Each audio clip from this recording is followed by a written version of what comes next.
Welcome to the College Investor Audio Show, where we talk about the biggest issues impacting millennial money, from student loan debt to side hustles to building wealth. We will show you how to get out of debt so that you can build real wealth for the future.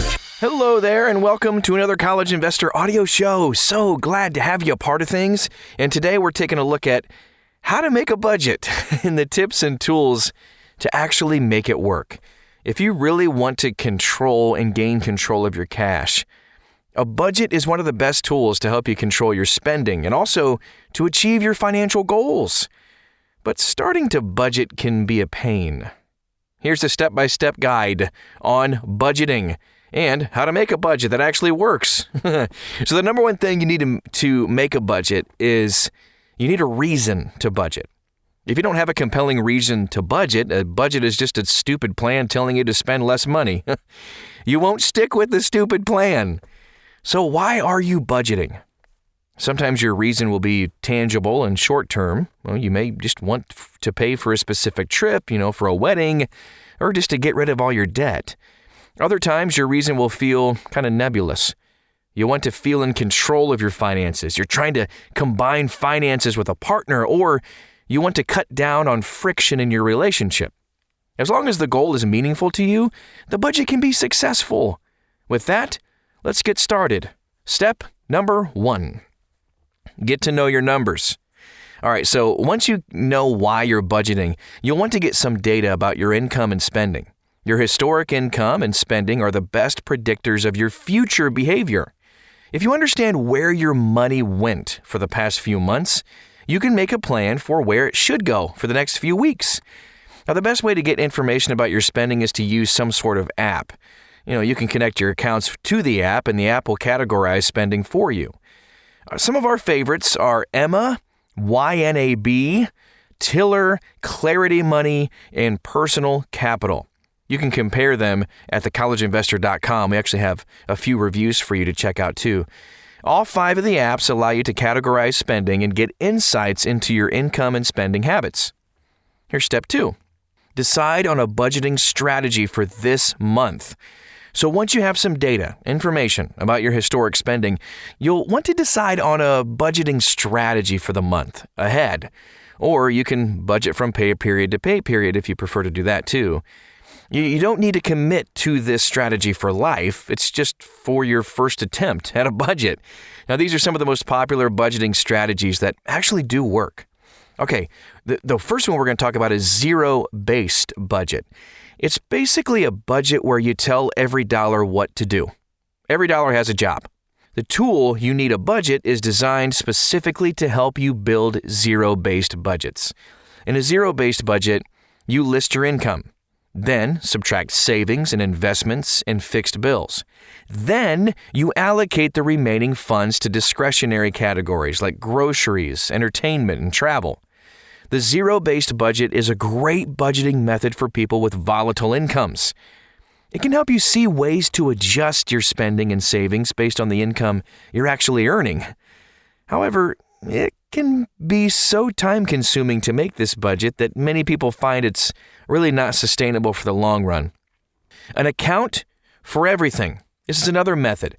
It's kind of a variation of the zero-based budget. It's the account for everything strategy. So under this strategy, you automatically transfer money to various accounts with each paycheck. For example, you might have a car fund, a travel fund, a fun fund, a bills fund, an emergency fund, etc. You can use the money in these accounts as a sort of, pseudo budget, if you will. If you've got money in the fun account, you can go to a basketball game or meet friends for drinks. But once that money is gone, you put a stop on that until your next check comes. Now, this ensures that every major goal is funded without having to think too much about the budgets. This strategy works best if you've got a stable income and you have a financial buffer in your main checking account. You don't want auto transfers to leave you overdrafting. The cash system. This is a really simple budgeting strategy. So your income is deposited to a checking account and all your bills, like rent and utilities, are paid directly from that account. Then you decide how much other money you want to spend on various expenses, like groceries, eating out, all that kind of stuff. You withdraw this money from the ATM and spend it until it's gone. Then you don't spend anymore until the next week when you hit up the ATM again. So many people use this system to correct bad spending habits. Cash is a physical reminder, and a powerful one at that, of how much you're spending. And it can help you be careful without the need to track every single expense. Once you've established good spending habits, the cash system isn't necessarily as useful. And many people switch their cash budget to credit cards, which allow them to earn points. Next, we turn to the 50-30-20 budget, or a percentage-based budget. Basically, it's designed to help you put a set percentage of your income towards various expenses. In this budget, you put 50% of your income towards needs, 30% towards wants, and 20% of your income towards investing or debt payoff. The most effective way to implement this is to automate everything and use several accounts. You can put half your check to a needs account where you'll pay for expenses like rent, utilities, vehicle repairs, groceries. Automatically draft 30% of the check to a wants account where you'll spend on travel, gifts, and eating out. And finally, 20% to your 401k or another investment option. This strategy works really well if you have a stable income and your necessary expenses are a relatively low percentage of your income.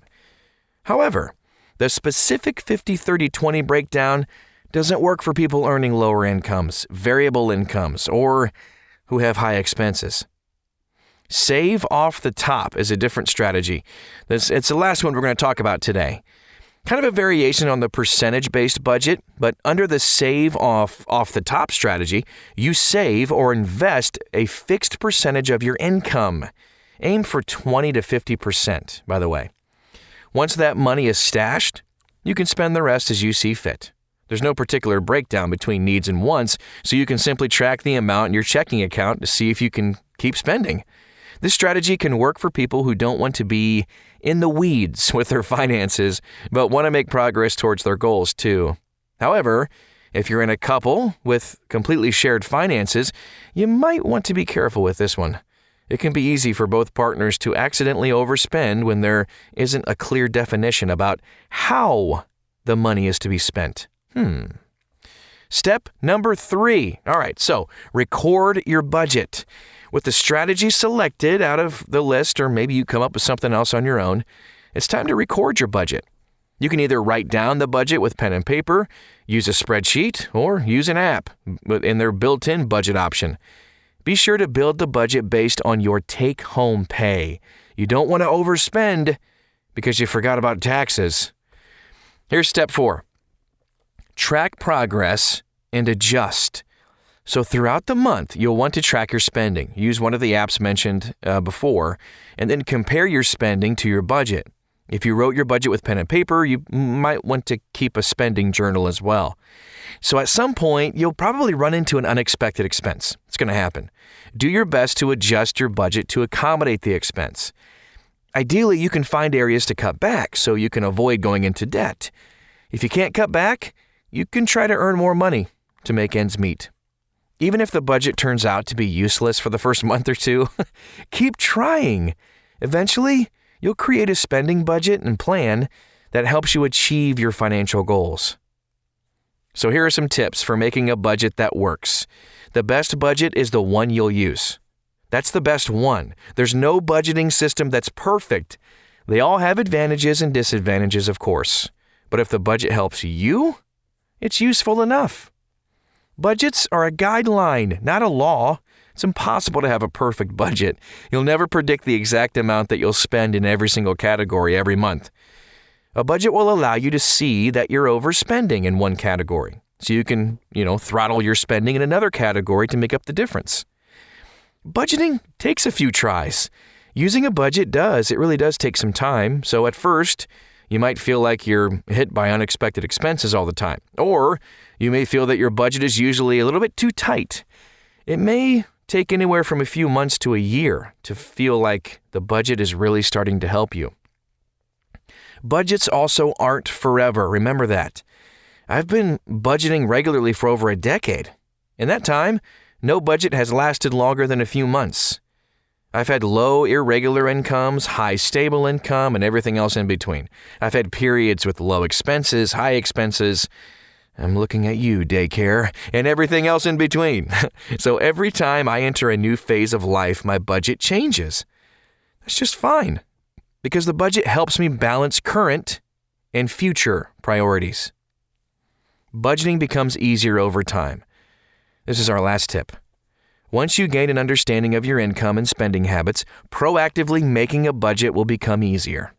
From time to time, you may still feel squeezed if your income isn't high enough to support your needs, but a budget will help you address that shortfall more quickly than not.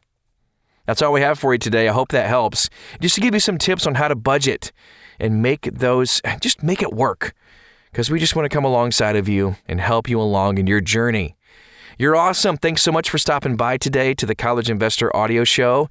And be sure to share this with a friend and help them out too. That'd be awesome. And you can check out our website to see some of the reviews on some of the different apps that we mentioned. It's all at thecollegeinvestor.com. Take care, and we'll talk to you again very soon.